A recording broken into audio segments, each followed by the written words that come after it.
అందరికీ సమాన అవకాశాలు కల్పించిన రాజ్యాంగాన్ని పరిరక్షించుకోవాలని జిల్లా గ్రంథాలయ సంస్థ చైర్పర్సన్ చిలుమిల సుహాసిరెడ్డి, కాంగ్రెస్ పార్టీ టీపీసీసీ రాష్ట్ర ప్రధాన కార్యదర్శి నర్సాపూర్ నియోజకవర్గ ఇన్ఛార్జ్ ఆవుల రాజిరెడ్డిలు అన్నారు. మెదక్ జిల్లాలోని మండల కేంద్రమైన కొల్చారంలో మండల కాంగ్రెస్ పార్టీ అధ్యక్షులు నాగులుగారి మల్లేశం గౌడ్ ఆధ్వర్యంలో సంవిధాన్ బచావో కార్యక్రమాన్ని పురస్కరించుకుని మంగళవారం కొల్చారం బస్టాండ్ వద్ద ర్యాలీ నిర్వహించారు. అనంతరం ఫంక్షన్ హాల్లో పార్టీ గ్రామ కమిటీ అధ్యక్షుల దరఖాస్తులు స్వీకరణ చేశారు.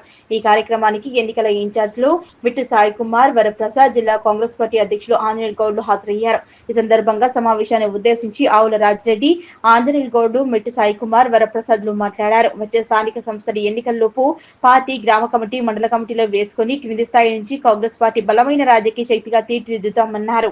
ఈ దఫానే కాదు, తెలంగాణ సీఎం రేవంత్ రెడ్డి నాయకత్వంలో కాంగ్రెస్ పార్టీ రాష్ట్రంలో మరోసారి అధికారంలోకి వస్తుందని నాయకులు ఆశాభావం వ్యక్తం చేశారు. పార్టీలో ఎలాంటి గ్రూపు తగాదాలకు తావు లేవకుండా నాయకుల మధ్య సమన్వయ లోపంతో చిన్న మనస్పర్ధలు ఉంటే కూర్చోబెట్టి మాట్లాడి అందరూ సమన్వయం చేస్తామన్నారు.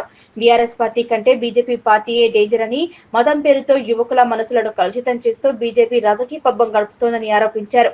ముఖ్యమంత్రి రేవంత్ రెడ్డి నాయకత్వంలో రాష్ట్రంలో అనేక రకాల సంక్షేమ పథకాలను ప్రవేశపెట్టి వాటిని చిత్తశుద్ధితో అమలు చేస్తున్నామన్నారు. మహిళలకు ఉచిత బస్సు సదుపాయం, 500కి గ్యాస్ సిలిండర్, ఇంటింటికి 200 యూనిట్ల వరకు ఉచిత కరెంటు, వ్యవసాయ బోర్డులకు 24 గంటల ఉచిత కరెంటు సరఫరా చేస్తూ ఇందిరమ్మ ఇండ్లు, రేషన్ కార్డులు, పేదలకు సన్న బియ్యం, భూ భారతి చట్టాన్ని ప్రవేశపెట్టి రైతులకు న్యాయం చేయడం జరుగుతుందన్నారు. బీజేపీ పార్టీ గో మాంసం విక్రయించే సంస్థతో ఎలక్ట్రోబార్ బాండ్ రూపంలో ఎన్నికల కోసం డబ్బులు తీసుకుందని కాంగ్రెస్ నాయకులు ఆరోపించారు. ముఖ్యమంత్రి రేవంత్ రెడ్డి నాయకత్వంలో ఎస్సీ వర్గీకరణ చేశామని, 42% బీసీలకు రిజర్వేషన్లు కల్పించారని, అసెంబ్లీలో తీర్మానాలు ఆమోదించి ఢిల్లీకి పంపించడం జరిగిందని, అయినా బీజేపీ నుంచి ఇప్పటి వరకు ఎటువంటి స్పందన లేదని కాంగ్రెస్ నాయకులు గుర్తు చేశారు. ఆ తర్వాత మండలంలోని అన్ని గ్రామాలకు చెందిన ముఖ్య నాయకులు గ్రామ కమిటీ అధ్యక్ష పదవుల కోసం ఎన్నికల ఇన్ఛార్జీల దరఖాస్తులు స్వీకరించారు.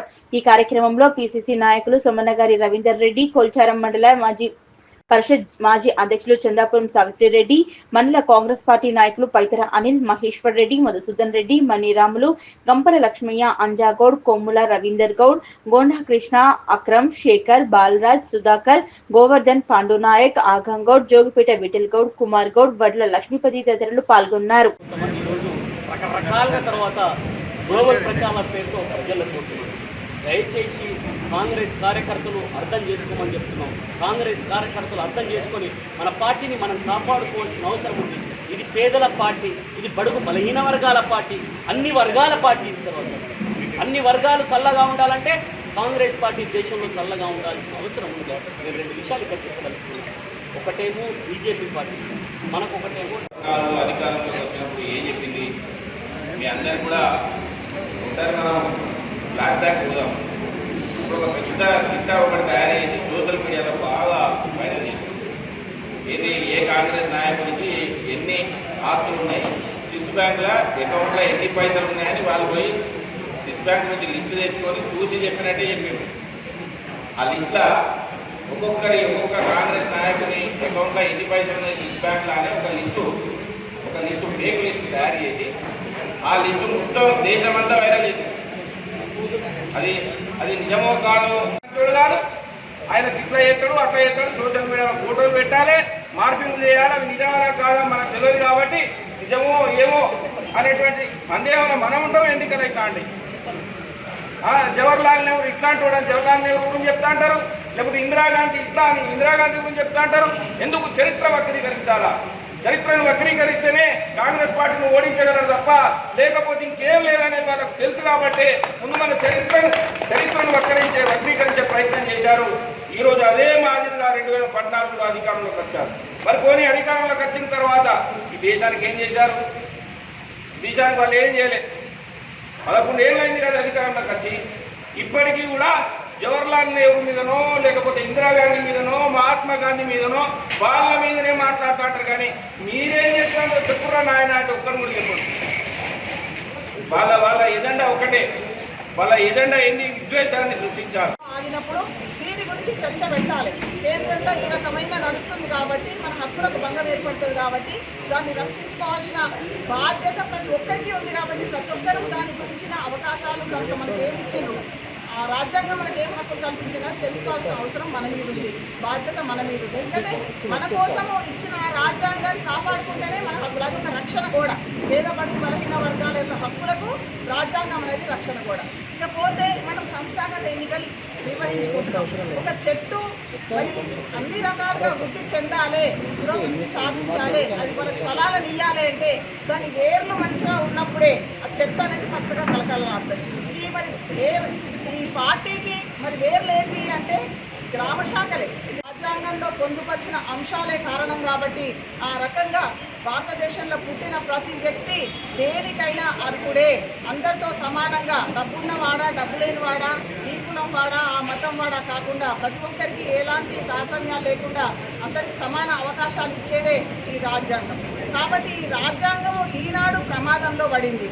ఎందుకు ప్రమాదంలో పడింది అంటే కేంద్ర ప్రభుత్వంలో ఉన్న బీజేపీ ప్రభుత్వము వారు చేద్దామనుకున్న కొన్ని పనులకి ఈ రాజ్యాంగం అడ్డంకిగా మారింది. కాబట్టి రాజ్యాంగాన్ని మార్వడము, రాజ్యాంగంలో ఉన్న అంశాలను తుంగలో తొక్కడము, తద్వారా పేద బడుగు బలహీన వర్గాలకు ఏదైతే మన అంబేద్కర్ గారు రచించిన రాజ్యాంగంలో ఉన్న హక్కులను కాలరాసే విధంగా ఈరోజు వాళ్ళు కుతంత్రాలు పన్నుతున్నారు. కాబట్టి ప్రతి ఒక్కరికి ఈ రాజ్యాంగంలో ఉన్న అంశాలు తెలుసుకోవాలి, రాజ్యాంగం మనకి ఇచ్చిన హక్కులను మనం తెలుసుకోవాలి.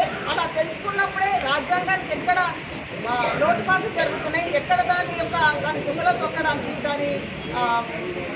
దాని ఉనికికి ప్రమాదం ఏర్పడుతుందనేది మనకు తెలుస్తుంది. కాబట్టి ప్రతి ఒక్కరికి రాజ్యాంగాన్ని గురించిన అవగాహన ఉండాలనే ఉద్దేశంతో మరి ఏఐసిసి నుండి వచ్చిన పిలుపు మేరకు మనం ఈ సంవిధాన్ బచావ్ అనే కార్యక్రమాన్ని తీసుకున్నాం. కాబట్టి మీరు కూడా ఇక్కడ విన్న తర్వాత గ్రామాలలో నలుగురు ముగ్గురు కాంగ్రెస్ పార్టీని బలోపేతం చేయాలని మనస్ఫూర్తిగా కోరుకుంటూ మిగతా సంవిధాన బచావ్ అనే అంశం మీద మన ముఖ్య అతిథి మన పరిశీలనకు తాము దానికి సందేశం ఇస్తారు. కాబట్టి ఆ అంశానికి నేను ఇప్పుడు ప్రస్తుతానికి ఉండట్లేదు. కాబట్టి ఈ అవకాశం ఇచ్చిన కార్యకర్తలందరికీ కూడా పేరు పేరు మరోసారి నమస్కారం తెలియజేస్తూ జై కాంగ్రెస్, జై కాంగ్రెస్. కాంగ్రెస్ మాజీ ప్రధాన కార్యదర్శి, ప్రస్తుతం సంస్థాగత వ్యవహారాల్లో పనిచేస్తున్నారు. సుదీర్ఘమైన అనుభవం ఉంది, కాంగ్రెస్ పార్టీలో అనుభవం ఉంది. కాంగ్రెస్ పార్టీ బలోపేతానికి అహర్నిశలు కష్టపడుతున్నారు. ఈ కార్యక్రమాన్ని మన నియోజకవర్గంలో ప్రచార మండలంలో ఈరోజు చేపట్టడానికి బాధ్యత తీసుకున్నటువంటి ప్రచార మండల కాంగ్రెస్ పార్టీ అధ్యక్షులు మల్లేశ్వర రావు గారికి,